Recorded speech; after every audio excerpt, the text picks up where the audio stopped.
Time ఏమో 3:10 అవుతోంది. ఎండలు చాలా ఉన్నాయి కదా.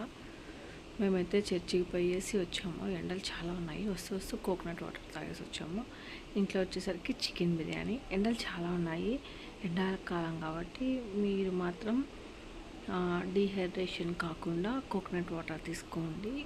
బాగా వాటర్ తాగండి. బటర్ మిల్క్ తీసుకోండి. ఎక్కువ ఎండలు ఫిబ్రవరిలోనే స్టార్ట్ అయిపోయాయి. మనం ఎంత కేర్ఫుల్గా ఉండాలంటే ఎండలకి డీహైడ్రేషన్ కాకుండా మన స్కిన్ని కాపాడుకోవాలి. చాలామంది వాటర్ తాగడం అనమాట. వాటర్ తాగండి. 5 లీటర్స్ వరకు వాటర్ తీసుకోండి. వీక్లీ 2 టైమ్స్ కోకోనట్ వాటర్ తాగండి. మేమైతే వాటర్ మాత్రం 5 లీటర్స్ తాగుతాము. స్కిన్ కేర్ మాత్రం చాలా బాగా తీసుకుంటాము మేము. ఇప్పుడు టైం 3 అవుతుంది. టీ చేసుకొని తాగుదామంటే టీ తాగడానికి కూడా వద్దులే, ఏదైనా చల్లగా తాగుదాం అనిపిస్తుంది. ఎండాకాలం మనం ఎంత కేర్ఫుల్గా ఉంటే అంత మంచిది. Okay, thank you guys. Bye.